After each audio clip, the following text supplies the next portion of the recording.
योगी बाबा हमारे देश के सबसे चर्चित मुख्यमंत्री रहे हैं। काम करने के अपने अनोखे अंदाज के कारण हमेशा सुर्खियों में बने रहते हैं, कभी इनकाउंटर तो कभी बुलडोजर। लेकिन इस बार वो किसी और कारण से चर्चा में बने हुए हैं। योगी बाबा ने एक फरमान जारी किया जिसमें कहा गया कि FIR, chargesheet, search warrant, arrest warrant या किसी भी सरकारी दस्तावेज में जाति का नाम उल्लेख नहीं किया जाएगा, बल्कि जाति का कॉलम वहां से हटाया जाएगा। ना ही जाति का नाम अपने निजी वाहन में लिख सकते हैं और ना ही जाति विशेष के नाम पर कोई रैली या सम्मेलन का आयोजन कर सकते हैं। क्या है ये पूरा मामला? आखिर योगी बाबा ने ऐसा क्यों किया? किस आधार पर किया? इसके पीछे क्या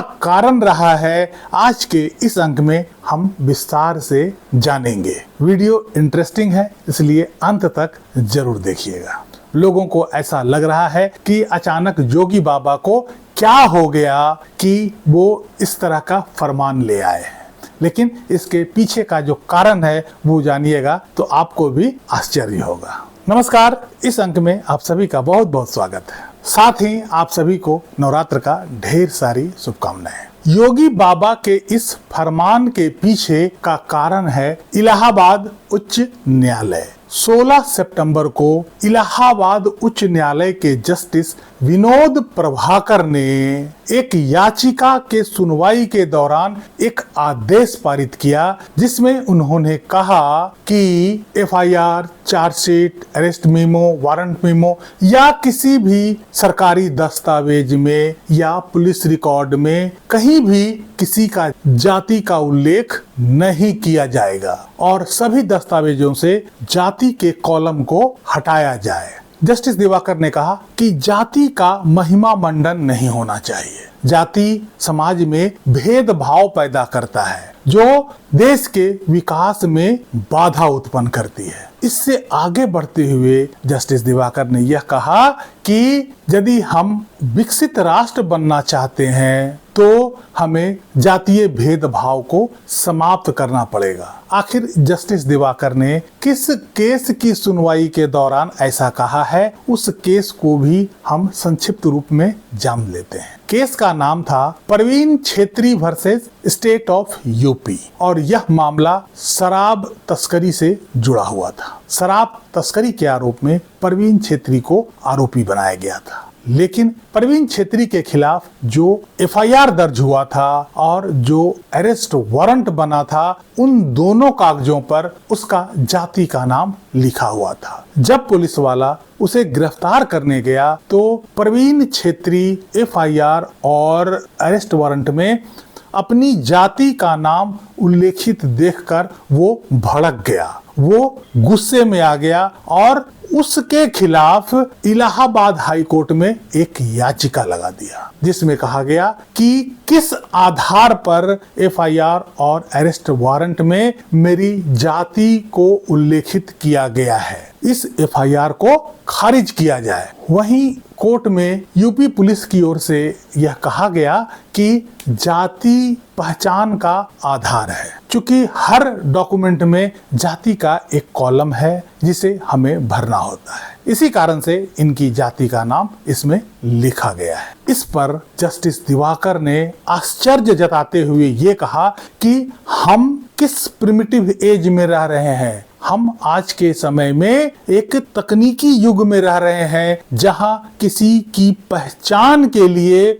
जाति आधार नहीं हो सकता है। अब किसी की पहचान के लिए हमारे पास बहुत सारे टेक्नोलॉजी है, डॉक्यूमेंट्स हैं, आधार कार्ड है, माँ पिता का नाम है, बायोमेट्रिक है, थंब इम्प्रेशन है। इतने सारे मैकेनिज्म अवेलेबल होने के बाद भी आखिर जाति पहचान का कोई आधार कैसे हो सकता है? कोर्ट ने इसे संवैधानिक नैतिकता के विरुद्ध बताया और कहा जाति का महिमा मंडन राष्ट्र विरोधी है। और ये देश में भेदभाव को जन्म देता है। जस्टिस दिवाकर ने आदेश दिया कि जाति का नाम सभी पुलिस रिकॉर्ड से हटाया जाए और जाति के कॉलम को समाप्त किया जाए। सभी सरकारी दस्तावेजों में जाति का कॉलम को समाप्त कर दिया जाए। किसी भी दस्तावेज में जाति का उल्लेख नहीं किया जाए और इसे तत्काल प्रभाव से लागू किया जाए। इसी आधार पर योगी सरकार ने अपने मुख्य सचिव के माध्यम से एक सर्कुलर जारी किया जो जातिगत भेदभाव को समाप्त करने और समाज में समरसता और सौहार्द को बढ़ाने के लिए किया गया। इस सर्कुलर में कौन कौन सी प्रमुख बातें हैं, अब उसकी हम थोड़ी चर्चा कर लेते हैं। पुलिस रिकॉर्ड और सरकारी दस्तावेजों में जाति का नाम उल्लेख नहीं किया जाएगा। जाति का जो कॉलम है उसे भी अब सारे दस्तावेजों से हटाया जाएगा, चाहे वो एफआईआर हो, चार्जशीट हो, वारंट हो या कोई भी दस्तावेज हो, सब में से जाति का नाम हटाया जाएगा। दूसरा जो महत्वपूर्ण बदलाव है वो ये कि अब सरकारी दस्तावेजों में, चाहे वो पुलिस रिकॉर्ड हो या अन्य सरकारी दस्तावेज, वहाँ किसी की पहचान के लिए अब माता और पिता दोनों का नाम लिखा जाएगा। पहले आमतौर पर पिता का नाम ही लिखा जाता था, लेकिन अब माता और पिता दोनों का नाम लिखा जाएगा। सार्वजनिक स्थलों से जातीय संकेत को हटाया जाएगा। अर्थात बहुत सारा जगह पर आप ऐसा देखते होंगे कि साइन बोर्ड, नोटिस बोर्ड ऐसा लगा रहता था जिसमें जातीय संकेत होता था, जातीय कुछ चिन्ह होता था, जाति का नाम भी होता था। ऐसे में उन सभी नोटिस बोर्ड और साइन बोर्ड से इस चीज को हटाया जाएगा। जाति आधारित रैली और सम्मेलनों पर प्रतिबंध होगा। अर्थात कोई भी जाति अब जाति विशेष की रैली नहीं निकाल सकता है, जाति विशेष का सम्मेलन नहीं कर सकता है। सोशल मीडिया पर जाति विशेष का महिमा मंडन करने और किसी तरह का जातीय घृणा फैलाने वाले पोस्ट को प्रतिबंधित किया जाएगा। सोशल मीडिया पर इस तरह के सभी पोस्ट जिसमें किसी विशेष जाति का महिमा मंडन किया जाए या किसी जाति को नीच दिखाया जाए या घृणा फैलाने की दृष्टि से ऐसा पोस्ट बनाया जाए, उस पर पूरी तरीके से प्रतिबंध होगा और ऐसा करने वालों के खिलाफ आईटी एक्ट के तहत कार्रवाई की जाएगी। इसके अलावा आप अपनी निजी वाहन पर अपनी जाति का नाम नहीं लिख सकते हैं, ना ही जातीय स्लोगन, जातीय नारा या कुछ ऐसा जातीय संकेत नहीं लिख सकते हैं। यदि आप अपने गाड़ी के नंबर प्लेट पर कुछ जातीय संकेत, जाति का नाम या जातीय नारा या स्लोगन लिखते हैं तो आपको 5,000 रुपया जुर्माना देना होगा। इसके अलावा यदि नेम प्लेट के बाहर गाड़ी में कहीं पे आप अपना जाति सूचक स्लोगन, नारा या जाति का नाम लिखते हैं तो आपको 2,000 रुपये का जुर्माना देना होगा। इसके अलावा इसमें एक अपवाद भी है। वो अपवाद यह है कि यदि कोई मुकदमा SC/ST के तहत किया जाता है, चूंकि वो जातीय आधारित केस होता है इसलिए उसमें जाति का नाम लिखा जा सकता है। चूंकि यह जाति विशेष से संबंधित धारा है, एक्ट है, कानून है, इसलिए केवल इस तरह के मुकदमे में आप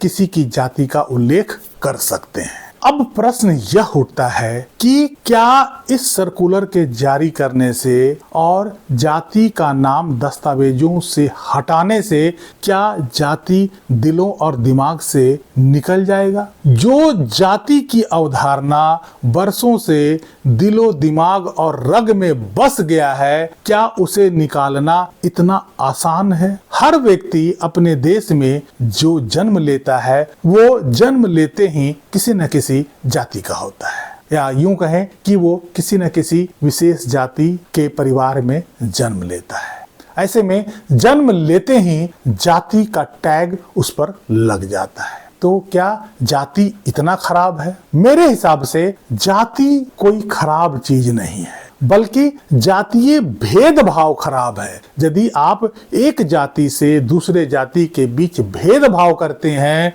वो भेदभाव खराब है। यदि आप अपनी जाति को ऊंची जाति समझते हैं और दूसरे की जाति को नीची जाति समझते हैं, ये समाज के लिए हानिकारक है। समाज में लाखों जातियां हैं और सब जाति यदि एक दूसरे से समान व्यवहार करने लगे, किसी से छुआछूत का कोई भावना नहीं रखे, सबसे प्रेम रखे, तो जाति में कोई दोष नहीं है। दोष जातीय भेदभाव में है। तो हमें अपने दिल से निकालना होगा कि किसी भी जाति का कोई भी व्यक्ति ऊंचा और नीचा नहीं होता है, दोनों में कोई भेदभाव नहीं होता है, दोनों के रगों में समान खून बहता है। ये हमारी मानसिकता है, ये हमारा मानसिक सोच है कि वो नीची जाति का है और वो ऊंची जाति का है। इसे दूर करना होगा, ना कि जाति को समाप्त करना होगा। बहरहाल अब समझते हैं कि आखिर इस सर्कुलर में क्या क्या कमियां हैं। कमी नंबर 1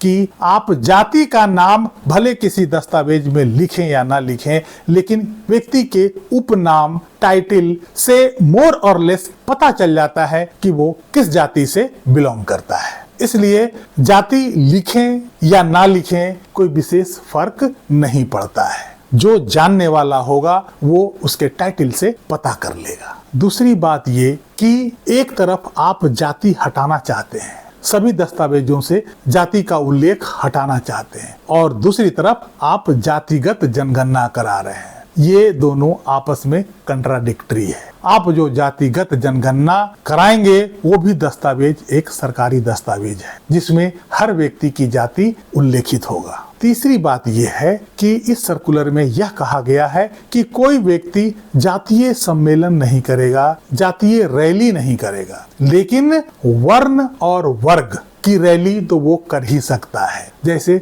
पिछड़े वर्ग का रैली, बहुजन समाज का रैली, क्षत्रियों का रैली, वैश्य समाज का रैली, इस तरह की रैली यदि होती है तो उस पर आप क्या कहेंगे। अगला कमी यह है कि बहुत सारे ऐसे सरकारी दस्तावेज हैं जहां जाति लिखना आवश्यक होता है। जैसे जाति प्रमाण पत्र, आप यदि जाति प्रमाण पत्र बनवाते हैं तो उस पर जाति का नाम आवश्यक रूप से लिखा जाएगा, उसके बिना जाति प्रमाण पत्र नहीं बन सकता है। यदि आप ओबीसी सर्टिफिकेट भी बनवाते हैं तो उसमें भी आपको जाति का नाम लिखना पड़ता है। इसलिए बहुत सारे ऐसे दस्तावेज हैं जिसमें जाति का नाम उल्लेखित करना अनिवार्य होता है। इसके अलावा जिनको जातीय भेदभाव करना है या जिनके दिलो दिमाग में जातीय ऊंच नीच और जातीय अहंकार इतना ज्यादा भरा हुआ है, ऐसे लोगों को आप नहीं रोक सकते हैं। ऐसे लोग भले वो दस्तावेज में यह चीज लिखा जाए या ना जाए, वो अधिकारी उस व्यक्ति से उसका जाति का नाम पूछ तो सकता ही है।